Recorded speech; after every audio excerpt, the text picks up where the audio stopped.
किसी भी देश के लिए ना उसका संविधान उसकी आत्मा की तरह होता है। लेकिन सवाल ये है कि ये बनता कैसे है। तो चलिए आज हम उसी ऐतिहासिक सफर पर चलते हैं और देखते हैं कि भारत ने दशकों के संघर्ष के बाद आखिरकार अपने संविधान को लिखने वाली सभा यानी कि कॉन्स्टिट्यूएंट असेंबली को कैसे बनाया। तो इस पूरी कहानी को हम 5 हिस्सों में समझने की कोशिश करेंगे। सबसे पहले देखेंगे कि ये शुरुआती विचार आए कहाँ से, फिर ये मांग धीरे धीरे कैसे बढ़ी, उसके बाद ब्रिटिश सरकार ने इस पर क्या क्या ऑफर्स दिए, और फिर देखेंगे कि ये असेंबली बनी कैसे, और आखिर में बात करेंगे पहले कैबिनेट और एक नए राष्ट्र की शुरुआत की। तो ठीक है, शुरू करते हैं कहानी की बिल्कुल शुरुआत से। मतलब आज़ादी की लड़ाई का जो सबसे बुनियादी आइडिया था वो आखिर था क्या और आया कहाँ से। देखिए, इस पूरे आंदोलन की जो नींव थी ना, वो एक शब्द पर टिकी थी, स्वराज, यानी अपना राज। ये सोचना भी कि भारतीय अपना शासन खुद चला सकते हैं, उस समय एक बहुत ही कह सकते हैं क्रांतिकारी बात थी। और इसका जिक्र हमें सबसे पहले दयानंद सरस्वती की किताब सत्यार्थ प्रकाश में मिलता है। और एक बड़ी दिलचस्प बात है, अपना संविधान बनाने वाली एक सभा का आइडिया पता है कब आया था? 1895 में ही। उस वक्त बाल गंगाधर तिलक ने सीधे सीधे तो नहीं कहा, लेकिन अपने स्वराज बिल के जरिए एक इशारा, एक हिंट जरूर दे दिया था। तो यहाँ ये समझना बहुत जरूरी है कि तिलक की बात एक इशारा थी, कोई फॉर्मल डिमांड नहीं।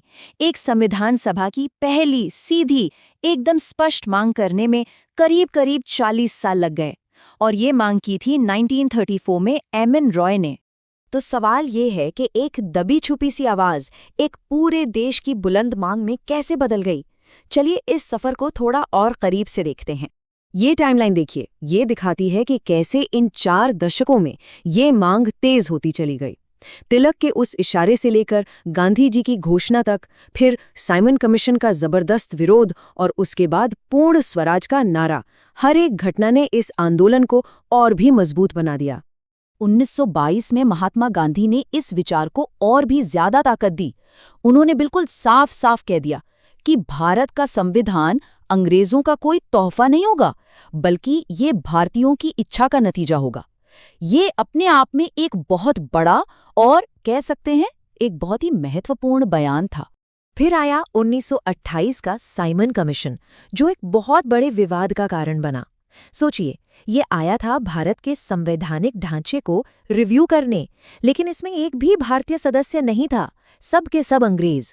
जाहिर है पूरे देश में साइमन गो बैक के नारों के साथ इसका जबरदस्त विरोध हुआ।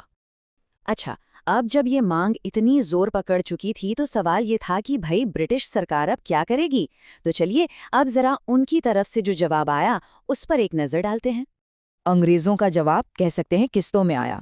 पहले 1940 में आया ऑगस्ट ऑफर, फिर 1942 में क्रिप्स मिशन आया, जिसने पहली बार मतलब सिद्धांत के तौर पर संविधान सभा की बात को माना, और फिर आखिरकार 1946 में आया कैबिनेट मिशन, जिसने वो फाइनल प्लान पेश किया जिसके आधार पर असेंबली बनी। तो जो सबसे जरूरी बात यहाँ याद रखने वाली है वो ये है कि कैबिनेट मिशन ही वो निर्णायक मोड़ था, वो टर्निंग पॉइंट था, जिसने दशकों पुरानी इस मांग को हकीकत में बदलने का रास्ता एकदम साफ कर दिया। चलिए, प्लान तो बन गया, लेकिन ये जो ऐतिहासिक सभा बनी, ये असल में दिखती कैसी थी? इसमें कौन कौन लोग थे? कुल 389 सदस्य। हाँ, यही वो संख्या थी जो पूरे ब्रिटिश भारत के प्रांतों और देसी रियासतों दोनों का प्रतिनिधित्व करने के लिए तय की गई थी। और इस सभा का जो स्ट्रक्चर था ना, वो काफी मिला जुला था। मतलब ब्रिटिश प्रांतों से 296 सदस्य चुनाव जीत कर आने थे, जबकि जो रियासतें थीं उन्हें अपने 93 प्रतिनिधि नॉमिनेट करने का यानी सीधे भेजने का अधिकार दिया गया था। तो फिर जब जुलाई अगस्त 1946 में चुनाव हुए तो नतीजे बिल्कुल साफ थे।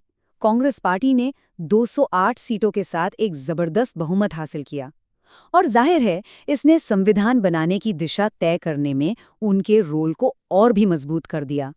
और पता है, एक और बहुत ही खास बात थी, इस सभा में 15 महिला सदस्य भी शामिल थीं, और ये कोई साधारण महिलाएं नहीं थीं, बल्कि अपने अपने क्षेत्र में लीडर्स थीं। सोचकर देखिए, सुचेता कृपलानी जो बाद में पहली महिला मुख्यमंत्री बनी, या राजकुमारी अमृत कौर जो देश की पहली स्वास्थ्य मंत्री बनी, ये सब इस ऐतिहासिक सभा का हिस्सा थीं। तो ठीक है, असेंबली बन गई। अब देखते हैं कि इसकी पहली बैठक में क्या हुआ और देश को चलाने वाला जो पहला मंत्रिमंडल बना वो कैसा था। संविधान सभा की पहली बैठक हुई 9 दिसंबर 1946 को, लेकिन मुस्लिम लीग ने इसका बहिष्कार किया, जिसके कारण इसका काम शुरू से ही एक तरह के राजनीतिक बंटवारे के साये में शुरू हुआ।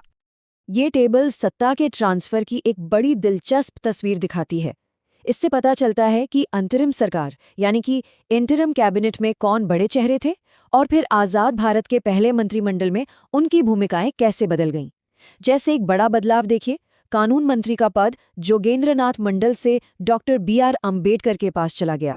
तो ये सब हमें एक आखिरी सवाल पर लाकर छोड़ देता है। सभा बन गई थी, 389 सदस्य थे, देश बटा हुआ था और काम बहुत बड़ा था। ऐसे में ये लोग एक अकेला मजबूत संविधान कैसे बना पाते? सभा का